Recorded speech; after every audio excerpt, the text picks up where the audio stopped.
مسلمانوں کے آخری نبی محمد مصطفیٰ مصلی پر شکر ادا کر رہے تھے۔ علی کے چہرے پر مسکراہٹ تھی، حسن خوشیوں سے جھوم رہے تھے، گھر والے خوشیوں سے ایک دوسرے کو مبارکباد دے رہے تھے۔ فاطمہ زہرا کی گود میں قدرت نے ایک چاند سے بیٹے کا تحفہ عطا کیا تھا۔ فاطمہ زہرا کے گھر یہ دوسرے بیٹے کی آمد تھی۔ اس کے بعد 2 بیٹیاں اور ہوئیں، زینب اور ام کلثوم۔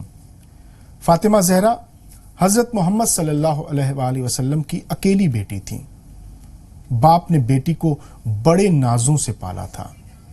جس دور میں عرب بیٹیوں کو زندہ دفن کر دیتے تھے، اس دور میں محمد عربی نے اپنی بیٹی کی تعظیم کر کے، اپنی بیٹی سے محبت کر کے، اس کا احترام کر کے، بیٹیوں سے محبت کا درس سارے عرب کو دیا، پوری دنیا کو دیا۔ وقت گزرتا گیا، باپ کی چاہتوں کے آسمان تلے چہیتی بیٹی فاطمہ بڑی ہوئیں۔ بی بی فاطمہ جب بڑی ہوئیں تو آپ کے لیے بڑے بڑے گھرانوں سے شادی کے لیے رشتے آنے لگے۔ محمد عربی ہر پیشکش کو ٹالتے رہے۔ ادھر سردار قریش حضرت ابو طالب کے بیٹے امام علی بھی بڑے ہو چکے تھے اور محمد عربی کے شانہ بشانہ سائے کی طرح ساتھ رہنے لگے۔ محمد اور علی کی ایک دوسرے کے لیے محبت اور عقیدت کسی سے چھپی نہیں تھی۔ علی کو ان کے کچھ ساتھیوں نے مشورہ دیا کہ آپ بھی اپنی پیشکش کریے۔ امام علی نے جواب دیا کہ جب بڑے بڑے شہزادوں کے پیغام کا کوئی جواب نہیں ملا تو میں تو ایک محنت کش ہوں، میں مزدور ہوں، میرے پاس کیا ہے۔ لیکن ساتھیوں نے اصرار کیا تو علی نے اپنی خواہش رسول اللہ سے ظاہر کر دی۔ رشتہ قبول ہوا، شادی ہوئی، زندگی خوشگوار گزرنے لگی۔ جو بھی دیکھتا وہی کہتا کہ یہ جوڑا فرش پر نہیں عرش پر بنا ہے۔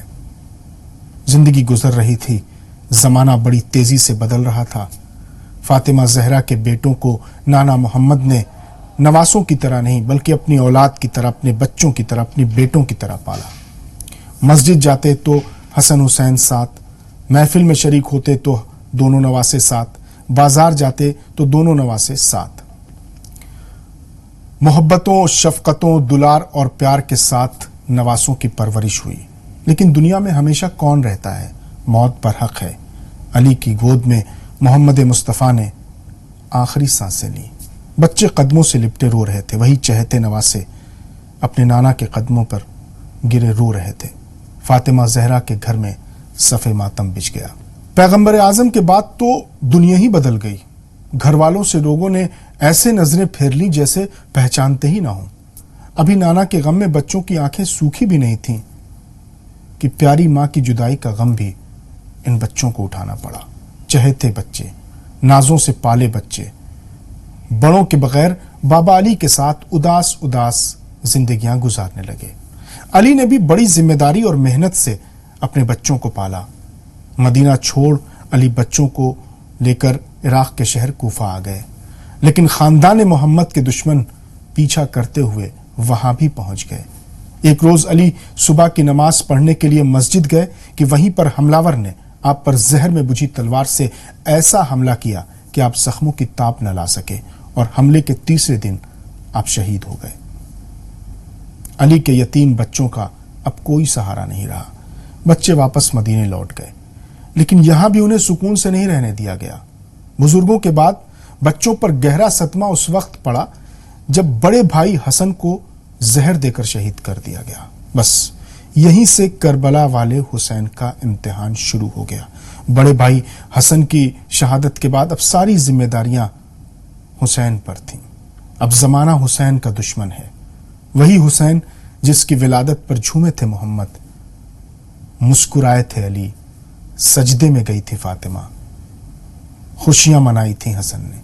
زمانے نے اب اتنا بدل گیا زمانہ، محمد عربی کے وصال کے محض 50 سالوں کے بعد زمانے نے ایسی کروٹیں بدلی کہ حسین معاذ اللہ واجب القتل قرار دیے جانے لگے۔ زمانے نے محمد اور علی کی دشمنی کا سارا بدلہ حسین سے لینے کا فیصلہ کیا۔ اگلے ایپیسوڈ میں ہم آپ کو تفصیل سے بتائیں گے۔ فاطمہ کے چین کو، نبی کے نور عین کو، فاطمہ کے چین کو، نبی کے نور عین کو، خدا حسین کو سلام۔